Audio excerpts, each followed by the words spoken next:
உறவுகள் எல்லோருக்கும் வணக்கம். இன்றைய தினம் இந்த காணொளியில என்னென்ன விடயங்களை பற்றி நாங்கள் பார்க்க போறோம் என்றால், முதலாவதாக செம்மணி சித்துப்பாத்தியில இன்றைய தினம் ஒரு விடயம் ஒன்று, தகவல் ஒன்று, மிக முக்கியமான ஒரு தகவல் ஒன்று கிடைத்திருக்கின்றது. அந்த விடயம் தொடர்பாகவும், அதே நேரம் இன்றைக்கு நாங்கள் சமூக வலைத்தளங்களை பாத்தீங்கன்னு சொல்லி சொன்னா, இந்த Facebook'ை ட்ரோல் பண்ணி கொண்டு போகைகள்ல நிறைய ட்ரோல் மீம்ஸ் வாரது பாத்தீங்கன்னு சொல்லி சொன்னால், ஒரு ஒரு மோட்டார் சைக்கிள், ஒரு காதலன், யுவதி சம்பந்தமாக நிறைய ட்ரோல் மீம்ஸ் வந்து நீங்க பார்த்திருப்பீங்க. அதாவது தன்னுடைய டிக்டாக் காதலனுக்காக தன்னுடைய வீட்டில இருந்தே 19 பவுன் நகைகளை திருடிய சாபகச்சேரி யுவதி தொடர்பாக நிறைய மீம்ஸ்களையும் ட்ரோல்ஸ்களையும் நாங்க பார்த்திருப்போம். அந்த விடயத்தினுடைய முழுமையான விளக்கம் என்ன என்பது தொடர்பாக இந்த காணொலியில நாங்கள் பார்க்க போகின்றோம். நேரடியாகவே காணொலிகளுக்கு போவோம். அந்த வகையில முதலாவதாக செம்மணி சித்துப்பாத்தியினுடைய இன்றைக்கு அகழ்வு பணிகள் இன்றைய தினம் 2ஆம் கட்ட அகழ்வு பணிகள் 25வது நாளாக நடந்து கொண்டிருக்கின்றது. 115 மனித எண்பு தொகுதிகள் கண்டெடுக்கப்பட்டிருக்கின்றன, அடையாளம் காணப்பட்டிருக்கின்றன. இதுல இன்றைக்கு கிடைத்த ஒரு மிக முக்கியமான விடயம் என்னன்னு சொல்லி பார்த்தீங்கன்னா, இதுவரைக்குமே எங்களுக்கு நிறைய, அதாவது வந்து எங்களுடைய மனதை உருக்கக்கூடிய நிறைய சம்பவங்கள் வந்து கிடைத்திருக்கின்றன.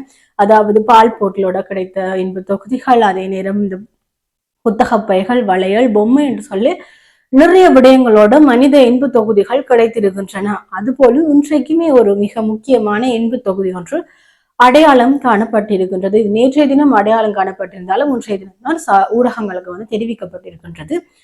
அதாவது ஒரு பெரிய மனித எண்பு தொகுதியோடு ஒரு சிறு எண்பு தொகுதி வந்து கட்டி அணைத்த மாதிரியான ஒரு எண்பு தொகுதிகள் வந்து இன்றைய தினம் கண்டெடுக்கப்பட்டிருக்கின்றது என்பது ஒரு மனித புதைகளினுடைய ஒரு செய்தியாக கிடைத்திருக்கின்றது. இதுல என்ன அதனுடைய தெரிஞ்சு கொள்ளக்கூடிய விடயம் சொல்லி பாத்தீங்கன்னா, அவர்கள் உயிரோடு புதைக்கப்பட்டிருக்கின்றார்கள். அங்கு நிறைய பேர் வந்து சொல்லி, அதாவது அருண் சித்தார்த்தன் என்றவர் வந்து இப்ப நிறைய கதைச்சு கொண்டிருக்கின்றார். அவர் சொல்ற இந்துக்களினுடைய வழக்கப்படி வந்து அங்க புதைக்கிறது தானே, எரிக்கிறது தானே, ஆனா 12 வயசுக்கு உட்பட்டவர்களை வந்து புதைக்கிறது அதான வழக்கம், அது ஒரு இடுகாடு, அப்படி இருக்கிறது வந்து சாதாரண விஷயம் என்ற மாதிரியுமே அருண் சித்தார்த்தன் அவர்கள் சொல்லி இருக்கின்றார். அதாவது ஒரு ஒரு பெரிய மனித எண்பு தொகுதியோடு ஒரு சிறு எண்பு தொகுதி வந்து கட்டி அணைத்தபடி இருக்குன்னு சொல்லி சொன்னால், அங்கு வந்து அவர்கள் உயிரோடு புதைக்கப்பட்டிருக்கிறார்கள் என்பதுக்கு வந்து வேறொரு சாதாரங்களோ சான்றுகளோ தேவையில்லை. இப்படி இருக்கையில நிறைய இந்த பௌத்தர்கள், இந்த புத்த பிக்குகள் எல்லாமே வந்து சிங்கள மக்களை வந்து விடுதலை புலிகள் தான் கொண்டார்கள், அது வந்து விடுதலை புலிகளுடையதல்ல, இராணுவத்திலிருந்து போலீசாருடைய சொல்லி நீங்க எப்படி வந்து அது மக்களுடைய சொல்லி எல்லாம் நிறைய விமர்சனங்களை வந்து முன்வைத்துக் கொண்டிருக்கின்றார்கள். நிச்சயமாக இது தமிழ் மக்களினுடைய உணர்வுகளோடு சம்பந்தப்பட்ட விடயம். எத்தனையோ பேர்களை வந்து கண்டெடுக்க முடியாமல் இன்றைக்கு வரைக்கும் காணாமலாக்கப்பட்ட பெயர் பட்டியல்களில மாத்திரமே தங்களுடைய உறவுகளை கண்டு கொண்டிருப்பவர்கள் ஏராளம் பேர். அப்படி இருக்கையில இந்த மனித புதைகளிகள்ல இருந்து வந்து எண்பு தொகுதிகள் வர வர அவை ஒவ்வொன்றும் இது தன்னுடைய மகனாக இருக்குமோ, மகளாக இருக்குமோ, மனைவியாக இருக்குமோ, கணவனாக இருக்குமோ என்ற தமிழ் மக்களினுடைய உணர்வுகளை, அதாவது சில பேர் வந்து கொச்சைப்படுத்தி கொண்டிருக்கின்றார்கள். அதே நேரம் சிங்கள மக்களிடத்தில் நிறைய பேர் வந்து ஆதரவு தெரிவித்திருக்கின்றார்கள். அதே நேரம் இதற்கான நீதி கிடைக்க வேண்டும் என்று சொல்லி எல்லாம் சொல்லி இருக்கின்றார்கள். ஆனால் இந்த அரசாங்கம் என்ன செய்ய போகிறது என்பது வந்து நிச்சயமாக ஒரு பெரிய கேள்விக்குறியாக இருக்கின்றது. இந்த விடயத்துல நியாயமான தீர்வினை வழங்குவோம் என்று சொல்லி இருக்கின்றார்கள். ஆனாலும் என்ன செய்ய போகிறார்கள் என்பதை பார்ப்போம். ஆனாலும் நிறைய தமிழ் மக்களா இருக்கட்டும் சரி, தமிழ் தரப்பினர் வந்து இதுக்கு சர்வதேச விசாரணை வேண்டும் என்று சொல்லி இருக்கின்றார்கள். நாங்கள் பொறுத்திருந்து பார்ப்போம். இந்த விடயங்கள்ல என்ன மாதிரியான இற்றைப்படுத்தல்கள் கிடைக்கின்றன என்பதாக நாங்கள் பொறுத்திருந்து பார்ப்போம். தொடர்ச்சியாக நாங்கள் ஒரு விடயம் ஒன்றை பார்ப்போம். என்னன்னு சொல்லி பாத்தீங்கன்னா, நீங்க நிறைய ட்ரோல்ஸ் மீம்ஸ் எல்லாமே பார்த்திருப்பீங்க. அதாவது எனக்கு டீசல் அடிக்க கூட காசு தர மாட்டாள், பெட்ரோல் அடிக்க கூட காசு தர மாட்டாள் என்ற காதலி, ஆனால் 19 நகைகளை திருடி வந்து காதலனுக்கு கொடுத்திருக்கிறார் என்ற செய்திகளையும் மீம்ஸ்களையும் நாங்கள் நிறைய பார்த்திருப்போம். அதாவது டிக்டாக்ல வந்து தன்னை வந்து பிரபலமாக காட்டிக் கொண்டிருக்கிற ஒரு நபரை சாதகச்சேரியை சேர்ந்த ஒரு யுவதி வந்து காதலித்து வந்திருக்கின்றார். அவர் தன்னுடைய காதலனுக்காக ஒரு அதிநவீன சொகுசு வாகனம் ஒன்றை வாங்கி கொடுப்பதற்காக, அவர் சொகுசு வாழ்க்கையை வாழ வேண்டும் என்பதற்காக வந்து தன்னுடைய வீட்டில், அதாவது தன்னுடைய வீட்டில் என்று சொல்லப்படுகின்றது. ஆனால் தற்போது வந்து உறவினர் வீட்டில் இந்த திருடினதால் தான் வந்து தற்போது தகவல் கிடைத்திருக்கின்றது.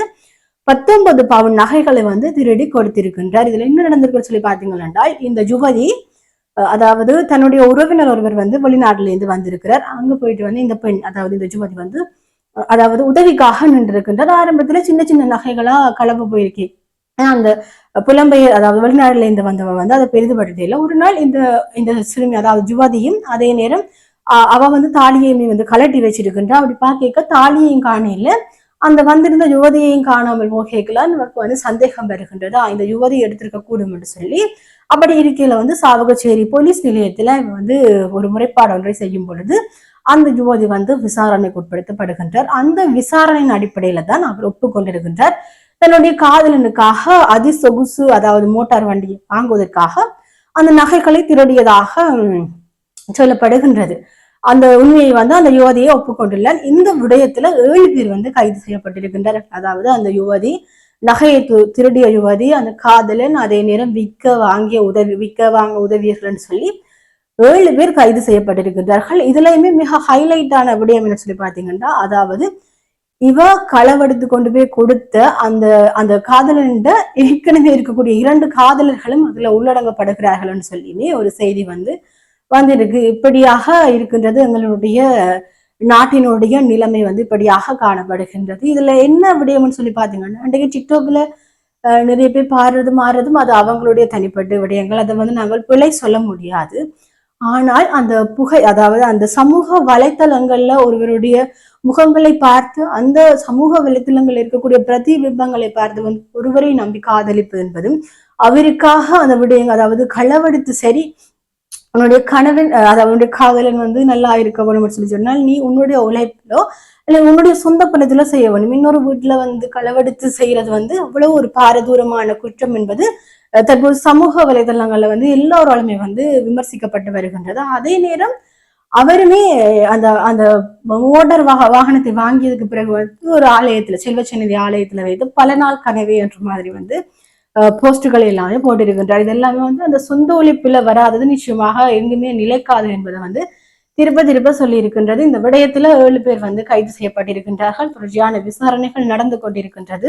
7 பேருமே வந்து இப்போ தற்பொழுது வந்து நீதிமன்றத்துல போலீஸ் நிலையத்துல வந்து விசாரணை செய்யப்பட்டு கொண்டிருக்கின்றார்கள். மேலதிக விடயங்கள் என்னென்ன கிடைக்கின்றதோ அவற்றையெல்லாம் உங்களுக்கு இச்சைப்படுத்துவதற்கு நான் தயாராக இருக்கிறேன் என்று சொல்லிக்கொண்டு இன்னும் ஒரு செய்தி தொகுப்பு காணொலியோடு நான் உங்களை சந்திக்கிறேன். நான் உங்களுடைய சுவன்யா.